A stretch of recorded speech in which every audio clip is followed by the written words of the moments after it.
Hello everyone, welcome to the lecture. So today we are going to be looking at the wonderful place that is Scotland. So many of you may already know that I am definitely not from New Zealand. I am actually from the UK, born in England, but my mother is actually Scottish, so I am half Scottish. I know a lot of people don't know a huge amount about this beautiful country, so I thought I would share some information with you and hopefully it sparks an interest and maybe we'll see you in Scotland one day. So Scotland has recently been voted the most beautiful place in the world, the most beautiful country. So I'm going to show you some pictures of recommendations I have of places to go, and also some bit of geography and just some information about traditions, and as well as some famous people that you might recognise from Scotland. Okay, so to start, a little bit of geography. I hope you're ready for some geography. So here we have Great Britain. So Great Britain consists of Scotland, England and Wales. So England in green there, Wales in red and Scotland in the blue on that picture on the screen. So just these three countries, and that is Great Britain. Okay, and here is the United Kingdom. So the United Kingdom consists of Scotland, England and Wales, like that of Great Britain, but this time we also have Northern Ireland. So Northern Ireland there is in the pink, Scotland blue, England red and Wales in green. So we operate with the Great British Pound. That is our currency in the United Kingdom. So in England, the capital city is London. In Wales, it is Cardiff. Scotland is Edinburgh. And Northern Ireland is Belfast. So those four countries there, and that is the United Kingdom. Okay, and next up we have what's known as the British Isles. So the British Isles include Scotland, England, Wales, Northern Ireland, like before, but this time we have the Republic of Ireland. So the Republic of Ireland sometimes is seen as Southern Ireland. You may see it written down in papers or on the news and things like that as Southern Ireland. But Southern Ireland is very different from Scotland, England, Wales and Northern Ireland. So they operate with the euro. So they are not part of the Great British Pound, as I mentioned earlier. So they're very different, and definitely not part of the United Kingdom or Great Britain. So remember that when going to the Republic of Ireland. So the capital here is Dublin. So we have Edinburgh, London, Cardiff, Belfast, and then Dublin. Okay, so a bit of geography about Scotland. So here we have a picture of just Scotland by itself, and we show the different regions that are in the country. So starting from the bottom, we have Dumfries and Galloway. We have the borders, Strathclyde, Lothian, then Central, Fife, Tayside, Grampian, Highland, and then over to the top left-hand corner we have the Western Isles. So they are the Outer Hebrides, which are the furthest point, and then the Inner Hebrides, which is where the Isle of Skye is. You can see with an arrow there.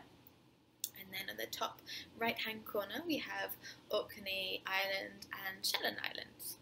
So in this map they've moved these down further south, but actually they are further up north in the North Sea and also towards Norway.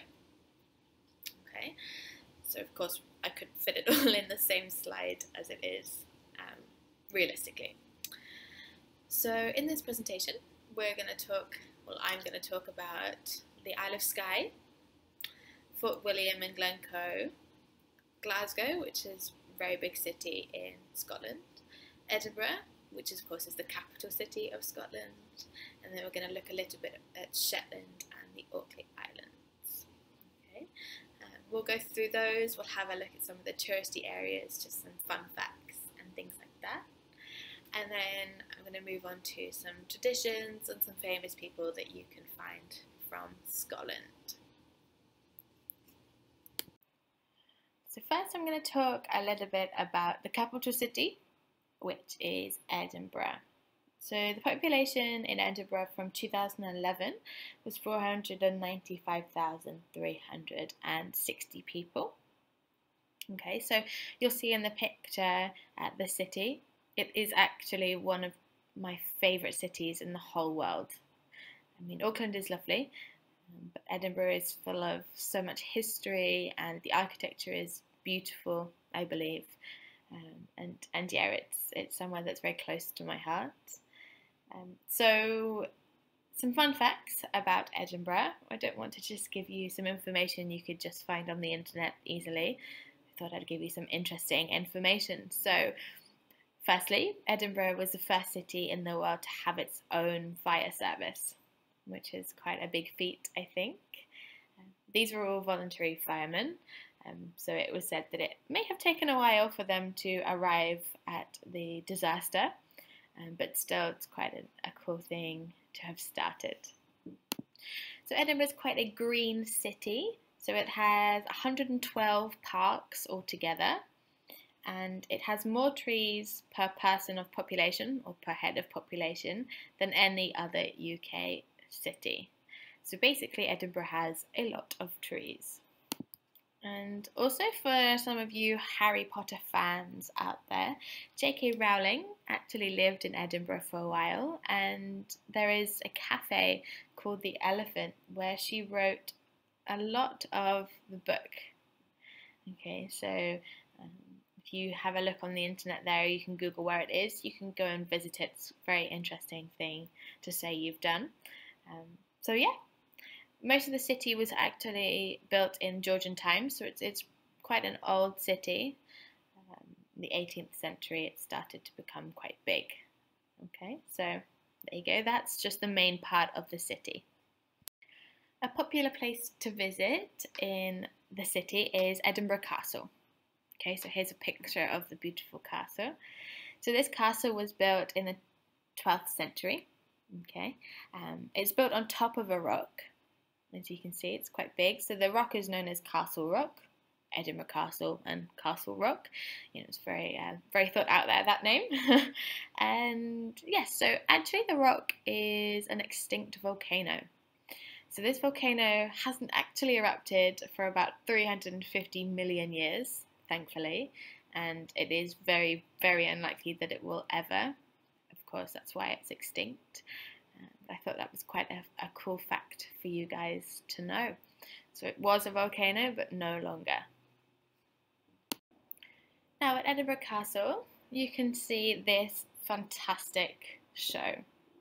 So this is Edinburgh Tattoo, the military tattoo you might also see it as. And here's a picture of lots of British Armed Forces forming the Scottish flag, which is the cross there. So yes, this is a very, very popular show in Scotland.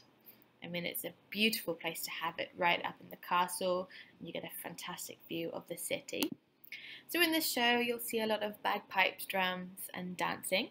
It's all performed by the British Armed Forces, and there are times when they also have some other armed forces from other countries come in as well.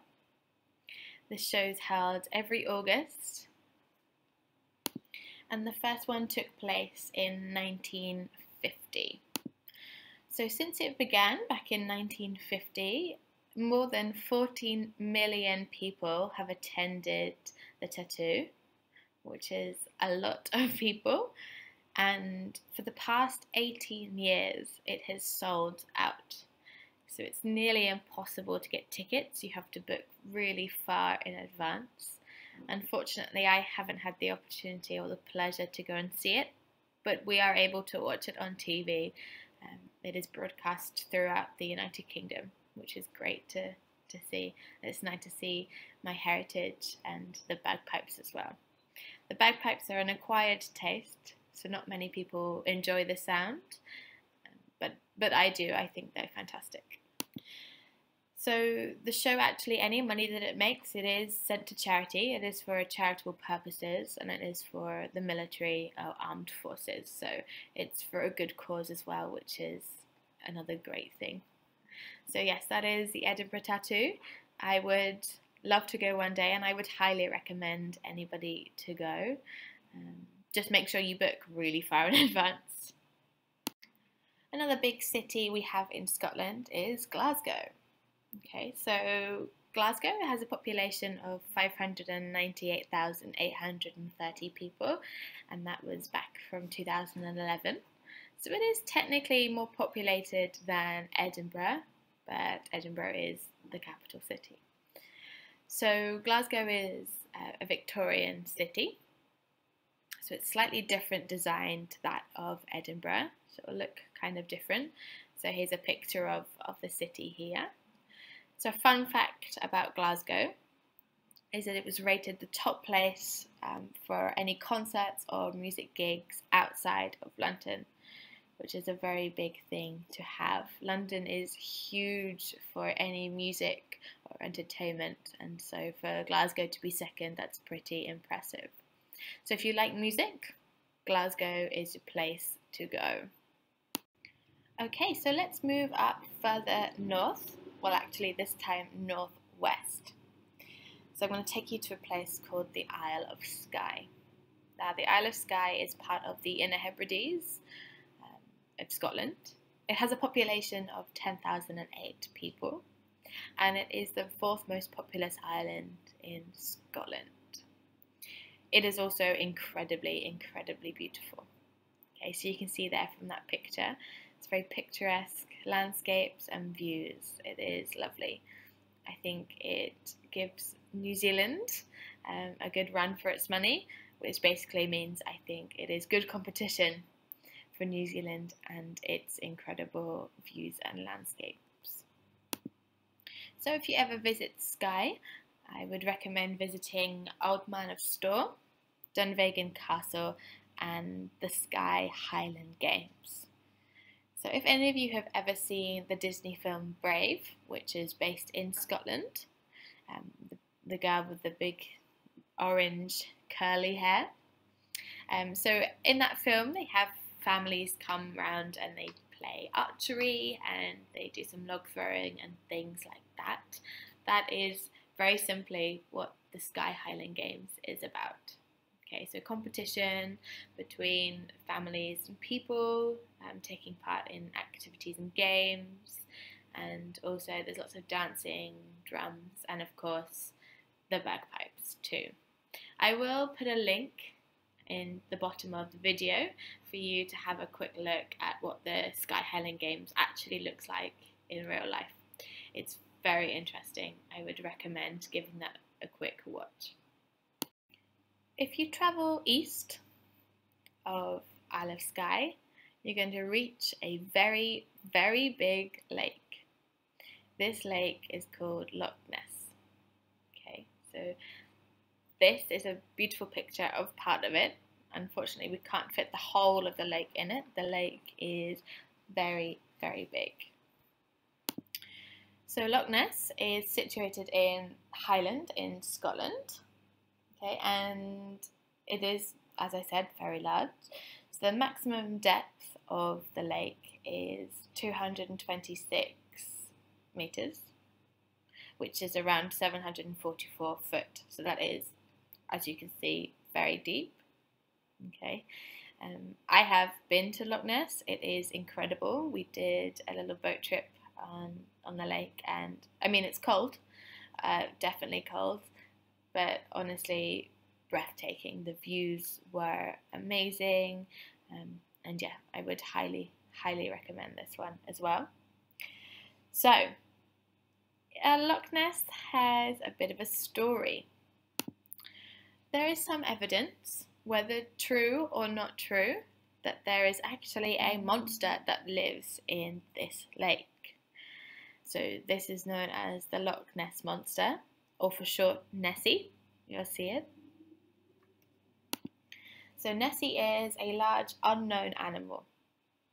So the picture I have at the bottom of the screen, it was taken in 1933 by a man who believed that this was the Loch Ness Monster. Unfortunately, it's been seen as false since then, but there are still many people that believe that they have seen Nessie. There's been sightings and some surveys and also some scientific research into whether there is actually a monster living or an unknown creature living in the lake, but no confirmation just yet. Maybe one day we will find out for sure. So lots of people have actually described Nessie as being large, a big monster, with a long neck and has some humps on their back. So that is what people believe lovely Nessie looks like. I personally don't believe that there's a monster, but I think it's quite a cool thing to have. A lot of people come to Loch Ness to see if they can spot this monster, so it's quite a big tourist area, which is good. But yeah, I'm a non-believer, I'm afraid. Close to Loch Ness, you'll find a place called Fort William. So here you're going to see the Glenfinnan Viaduct, which is a train. And again, more Harry Potter. This is actually where they filmed the Hogwarts train scenes. So whenever you see Harry, Hermione and Ron on their way to Hogwarts on a train, this is the picture you will see in the background. This picture is incredible. The water is so blue and it's so green and just amazing. Fort William is an amazing place. I have been lucky enough to visit this place as well. I would highly recommend it. Okay, so do you remember me talking about those two sets of islands or places in Scotland that are on the top right, so in the northeast of the country? So we have the Shetland Islands, which we're going to start with. So the Shetland Islands are the most northern island groups in Scotland. So they have a population of 22,210 people. This was in 2009. And the size of the islands are around 1,466 kilometres squared. So the islands, there are 100 of them, but only 16 are populated with humans. Okay, so there's only 16 where you'll find people living. So historically, the Shetland Islands were actually owned by Norway. Okay, but they were then transferred over to the ownership of Scotland. So in this picture, you'll see a bird. This bird is known as a puffin, and they are a very famous bird that you'll see here. They have quite a distinctive look and colourful beak, and if you go there, you'll see plenty of these. Other animals you'll find on this island is Shetland pony. So Shetland pony is a very small horse. They're very cute, and also you'll see Shetland sheepdogs as well. So heading slightly south down to the Orkney Islands. So they are southwest of the Shetland Islands. So the population here is 20,100 people. And these islands are slightly smaller than that of Shetland. So they're only 900 kilometres squared. Okay, so there are lots of islands here as well. So in this one we have 70 islands in Orkney Islands, and then 20 of those are populated by humans. So a lovely fun fact for you here. There's an island called Westray and another island called Papa Westray. And this actually has the shortest known flight in the world. This flight is 2 minutes long. So it has the record for the shortest flight, but it's also, depending on the winds, has been recorded to actually be completed in 50 seconds. 50 seconds was the shortest period of time it has taken to fly from Westray to Papa Westray.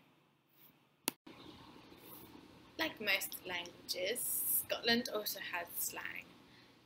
So, this will sound very weird to a lot of you, And I would like you to actually look at the screen for this one in particular, because you have to look at the way that it's spelled and the way that it looks to kind of understand the way that I say it.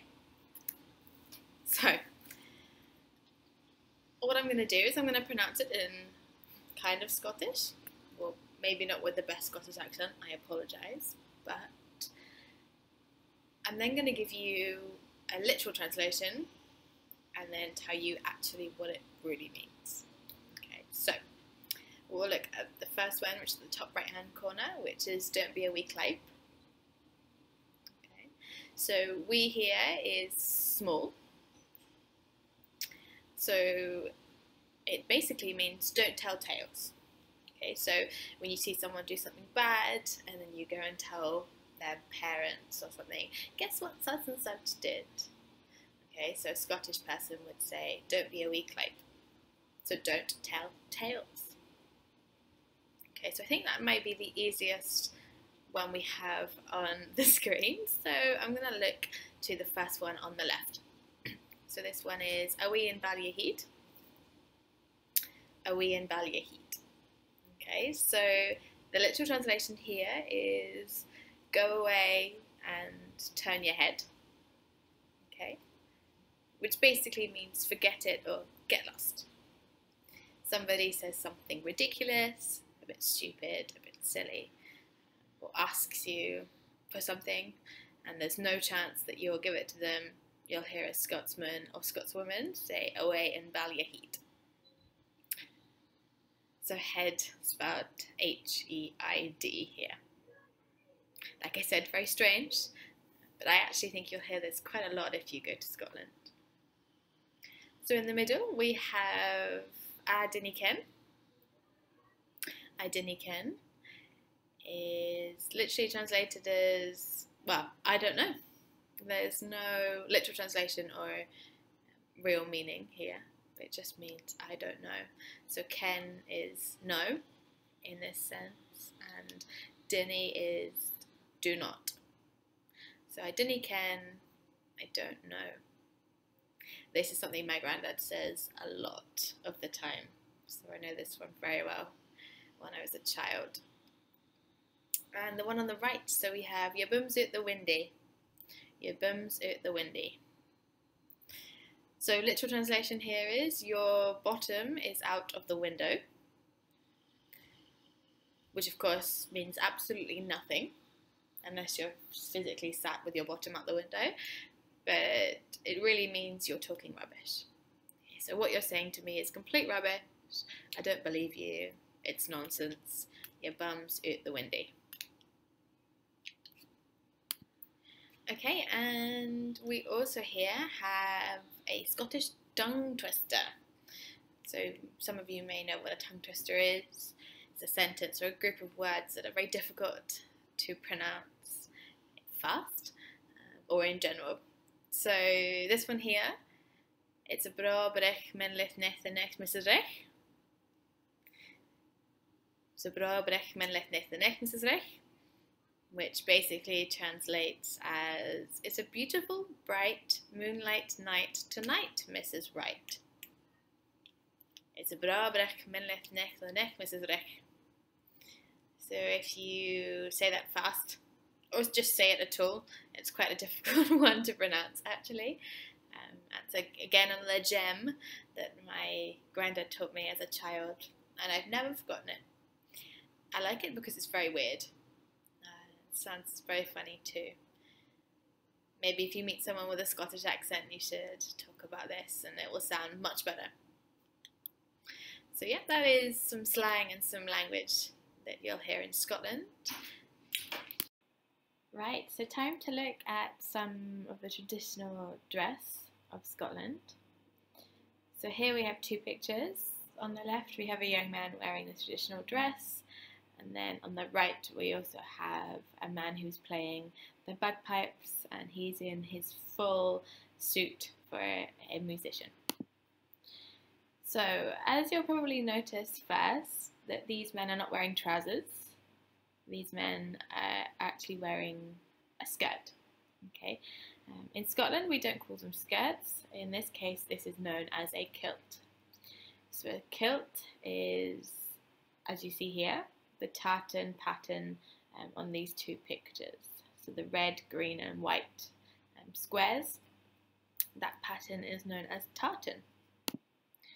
So each tartan is different, and it's different in a special way. So each family has its own unique design of tartan. So the design is based on different colours. So here obviously we have the red, green and white, but some can be blue, green and white, and there's lots of other variations.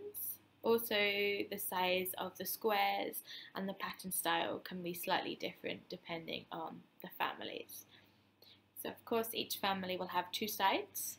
So for me, I have the Fraser side, which is a very different pattern and design to that of the Gunn side. So one is my grandfather and then one is my grandmother's. So to quickly go through the outfit, if you look at the gentleman on the left, we have him in a white shirt. He's got a bow tie. It can also be just a normal conventional tie as well. We then have a waistcoat which doesn't have any sleeves. It just covers the chest area. And then you have the jacket that you put on top. Then of course you have the kilt with its tartan, and then you have what's known as a sporran. So the sporran is like the plated belt that you'll see on top of the kilt, and this they can keep things inside. It's like a little bag, but also when the gentleman sits down, they don't want to always close their legs, they'll keep them open, and it weighs down in between, giving him a bit of coverage. We then also have the stockings and then the shoes as well. So the man who's playing the bagpipes, which is on the right, he has a special hat on. This hat is worn in shows when they're playing bagpipes or they're doing any parade, or again, which you'll see in the Edinburgh Tattoo as well. So this is a slightly more formal version, military style dress using the kilt. Now I'm going to talk a little bit about some Scottish food. So we have three pictures here of some Scottish food. We have haggis, which is the picture on the left, black pudding, which is at the top, and then a very famous Scottish meal, which is mince and tatties. Tatties here are potatoes. That is the Scottish word for potatoes, is tatties. So mince and tatties is basically just minced beef or minced pork, cooked in a gravy with some carrots, and then tatties, mashed potatoes. And we can add peas if you want. Of course, it's up to you. Some people like it with peas, some people don't. Black pudding and haggis are both meat-based, and they're from sheep. I will let you do your own research here on what it's actually made of. I don't want to gross anybody out, but it actually does taste very good. Black pudding is often used with scallops, which is fish, and it's really tasty, and more often than not you tend to fry black pudding. Haggis, there is a vegetarian alternative, should anybody want to try it out. I haven't seen any available here in New Zealand, but there are some in England, and of course if you visit Scotland you will see some there. So the picture on the right, we have a typical Scottish instrument. This is known as the bagpipe. So there are some components to the bagpipe. So on the picture there, you have at the bottom the chanter.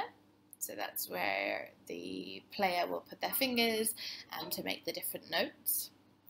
We then have the blowpipe, which is of course where you fill the bag. The bag is the tartan part, the main part really there on the picture. And then the mouthpiece, of course, you put it into your mouth, and that is where you fill the bag with air. And then you have the drones. So the drones are, well, it's where the sound comes out.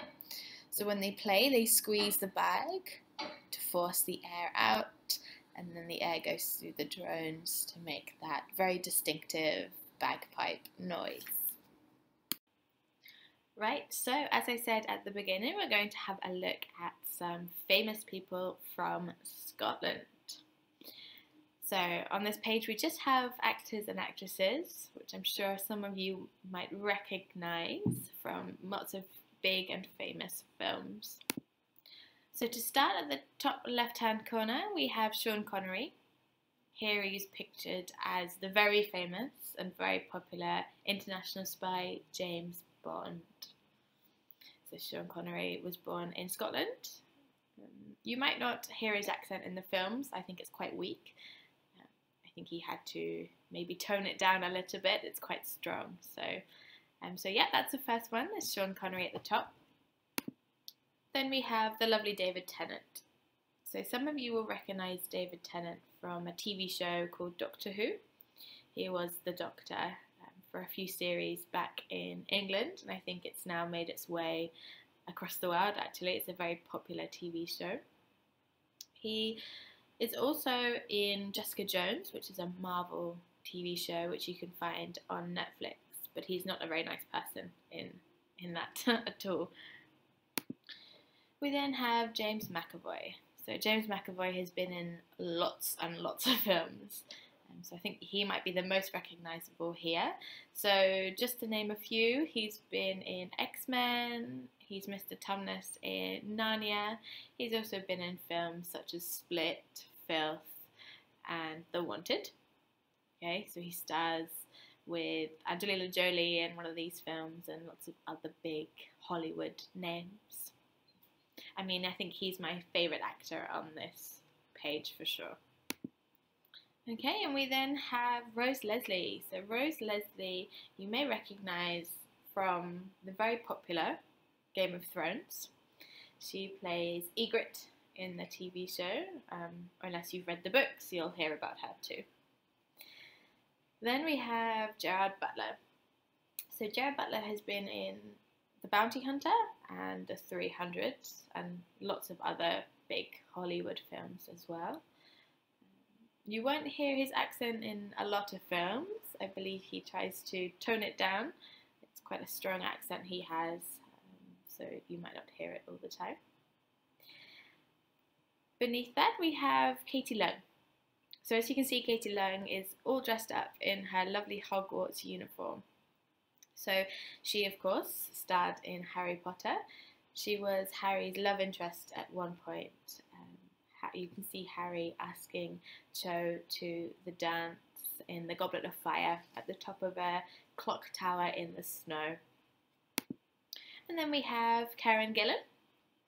So she is recently played Nebula in The Guardians of the Galaxy, which is another Marvel film. However, she's actually got no hair and she's blue, so she looks a bit different in this picture here. She's also another Doctor Who actress, so she starred as a sidekick, or we call them companions, in the TV show Doctor Who. Her character name was Amy Pond. She was very good, and I think that was what kicked her career off. And last but not least, we have Ewan McGregor. So Ewan McGregor has starred in films such as Trainspotting, Moulin Rouge, and then he was also in the Star Wars episodes 1, 2 and 3, the not so great ones, but yes, he's Scottish as well. He also does a lot of charity work with the charity UNICEF, so you may recognise him from some of their water campaigns and things like that. So that is quite a big list of famous Scottish actors and actresses. Next we'll talk about some other famous people that you may know of from Scotland. So on this page we have 5 famous Scotsmen, all men here. So we have at the top Sir Alex Ferguson. So some of you may recognise him as the Manchester United manager, the old one. He was there for many years, very successful manager as well. So that is Sir Alex Ferguson. Underneath we have Andrew Murray, or Andy Murray. He's a famous tennis player. Scottish as well, and there he is holding his gold medal at the Olympics. It's a very proud moment for all Brits out there. He's also won Wimbledon a few times, and has recently actually got married. In the middle we have Alexander Graham Bell. So for those of you that don't know who he is, he actually invented the telephone. So next to him on that picture is a very old version of the telephone. Not quite as we know it now. Most people tend to use their mobile phones. So, but yeah, he was the original founder and inventor of the landline telephone. Next to him we have Sir Arthur Conan Doyle. Now he is a famous novelist and author. He created the character Sherlock Holmes. So he was born in Edinburgh and has of course written loads of other famous books, but the list goes on and we'd be here for a while if I showed you them all. But Sherlock Holmes, I think, is the one you may have heard of before.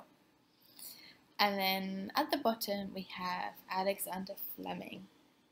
So he is actually the founder of penicillin.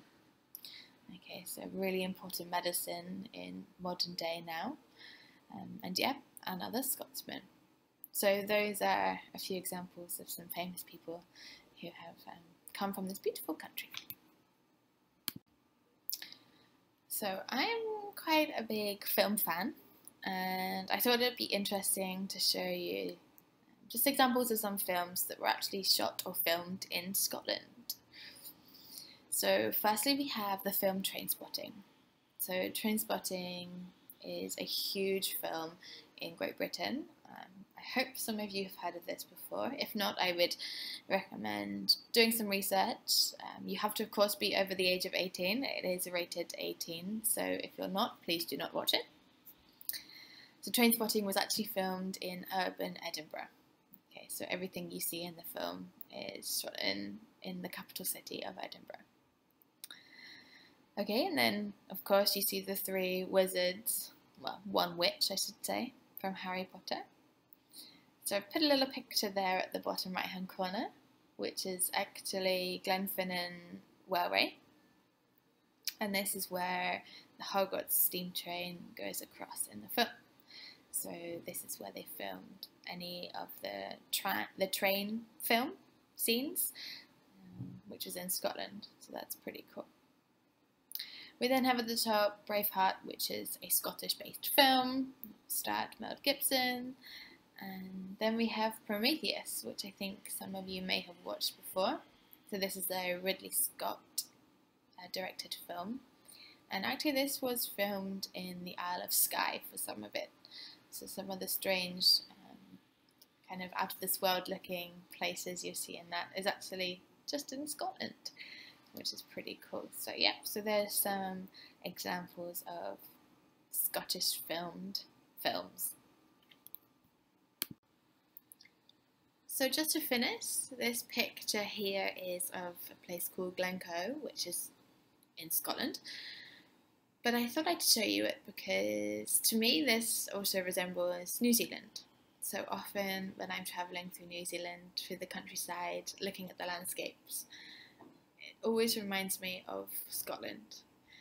So I hope this presentation or lecture has sparked an interest for you, and maybe one day you'll want to visit Scotland and see all the incredible places and the beautiful scenery that it has to offer.